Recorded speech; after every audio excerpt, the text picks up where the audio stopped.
فرعون نے سوچا کہ کیوں نہ مصر کے تمام قبرستانوں کی داروغی لے لی جائے، لہٰذا فرعون نے ایسا ہی کیا۔ فرعون نے مقربان بادشاہ کو کچھ پیسے دیے اور مصر کے تمام قبرستانوں کی داروغی اپنے ہاتھ میں لے لی۔ چنانچہ اس طرح فرعون قبرستانوں کی داروغی کے ذریعے بادشاہ مصر کے خزانے میں بہت سارا مال جمع کرواتا، اور فرعون کے اس فعل سے بادشاہ مصر بہت خوش ہوتا، اور اپنی جہالت کے سبب بادشاہ مصر فرعون کو عزت و مرتبہ دینے لگا۔ چنانچہ اس وقت اتفاقاً اللہ کی رضا سے ایسا ہوا کہ اس وقت مصر کا وزیر مر گیا، اور کیونکہ اس وقت فرعون بادشاہ مصر کا بہت زیادہ مقرب بن چکا تھا، لہٰذا مصر کے بادشاہ نے فرعون ہی کو مصر کا وزیر مقرر کر دیا۔ چنانچہ اس طرح اقتدار ملتے ہی فرعون اقتدار کے نشے میں بدمست ہو گیا، اور اس نے اپنے بدبخت دوست حامان کو بھی اپنے پاس بلا لیا۔ اس وقت فرعون اپنے دوست حامان سے کہنے لگا کہ میں چاہتا ہوں کہ میں خدائی کا دعویٰ کروں اور ساری مخلوق مجھے اپنا خدا مانے اور میری عبادت کرے۔ فرعون کی یہ بات سن کر حامان بہت حیران ہو گیا، اور حامان فرعون سے کہنے لگا کہ اگر تو خدائی کا دعویٰ کرنا چاہتا ہے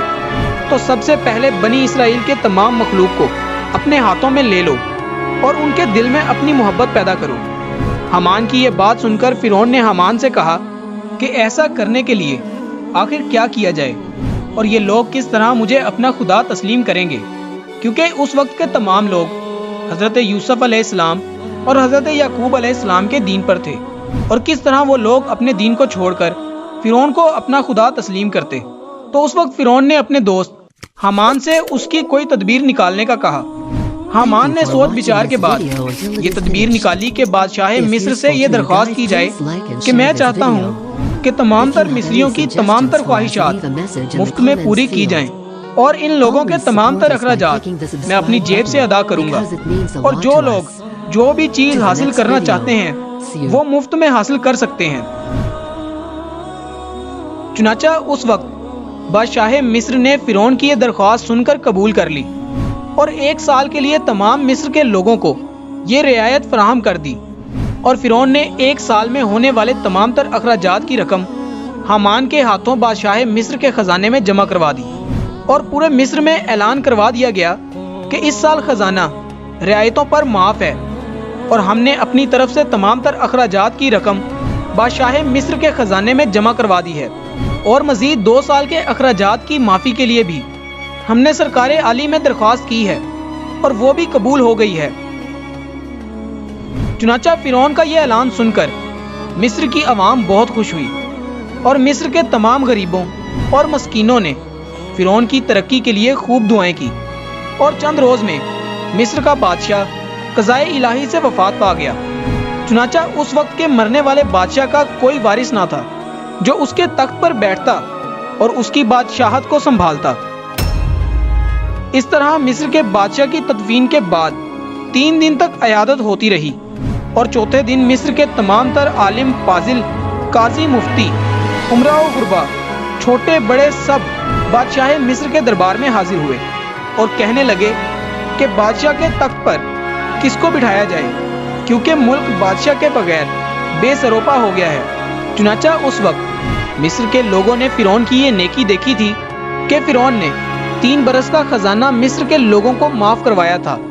اور ان کے اخراجات کا 3 برس کا پیسہ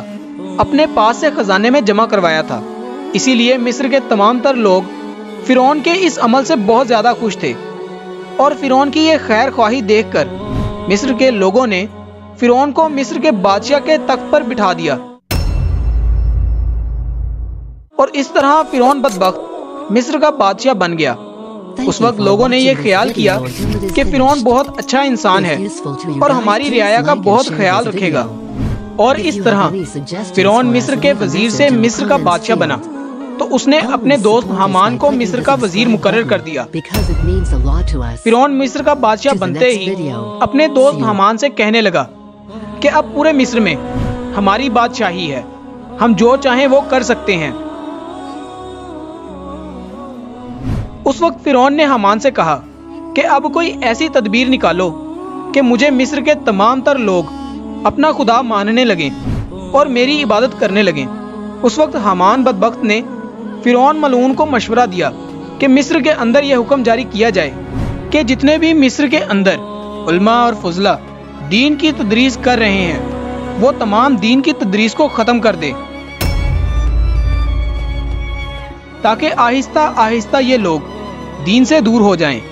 اور اپنے دین سے بالکل بے خبر ہو جائیں، اور آئندہ آنے والی نسل دین اور دنیا کی تعلیم سے بالکل بے خبر اور جاہل پیدا ہو۔ چنانچہ حامان کی یہ بات سن کر فرعون نے فوراً یہ حکم جاری کر دیا اور مصر کے اندر دین اور تدریس کا یہ سلسلہ بالکل ختم کر دیا گیا۔ اور فرعون نے مصر کے اندر یہ حکم جاری کر دیا کہ مصر میں کوئی بھی شخص درس و تدریس نہ کرے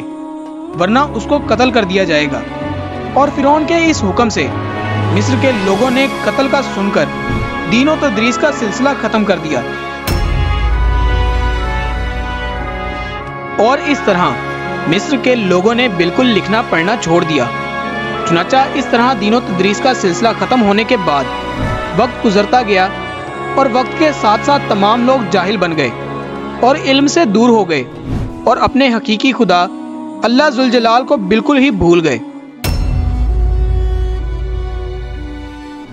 اس وقت مصر کے لوگوں کی یہ حالت ہو گئی کہ وہ جانوروں کی طرح جاہل بن گئے۔ اس وقت فرعون نے چال چلی اور حکم جاری کیا کہ مصر کے لوگ اپنے اپنے گھروں میں بت بنا کر اس کے سامنے سجدہ کیا کریں اور اس کی پوجا کیا کریں۔ چنانچہ فرعون کا یہ حکم پاتے ہی ایک قبطی قوم جو کہ کثیر تعداد میں تھے انہوں نے بتوں کی پوجا کرنی شروع کر دی، اور آہستہ آہستہ بت پرستی بڑھتی چلی گئی، اور اس طرح یہ سلسلہ 20 سال تک جاری رہا۔ اور پھر فرعون نے مصر میں یہ اعلان کروایا اور یہ الفاظ مصر کے لوگوں کے کانوں تک پہنچائے، جس کا ذکر قرآن پاک میں اس طرح ملتا ہے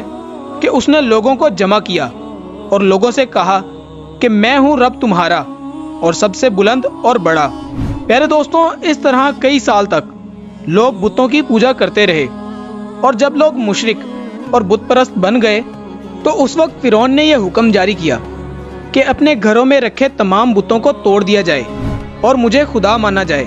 اور میری پوجا کی جائے۔ چنانچہ اس طرح فرعون کا یہ حکم ملتے ہی انہوں نے ایسا ہی کیا۔ تمام قبطی قوم نے بتوں کو توڑ دیا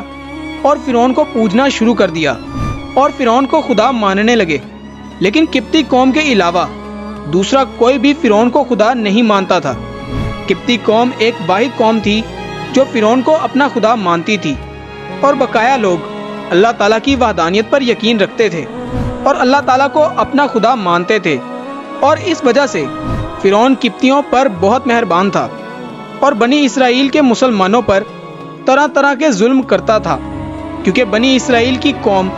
حضرت یوسف علیہ السلام کے دین پر تھی، اور اسی طرح فرعون ان کو ذلیل کرتا اور ان سے بھاری بھرکم کام کرواتا تھا۔ اللہ تعالیٰ سے دعا ہے کہ اللہ تعالیٰ اپنی فرما برداری میں زندگی گزارنے کی توفیق عطا فرمائے۔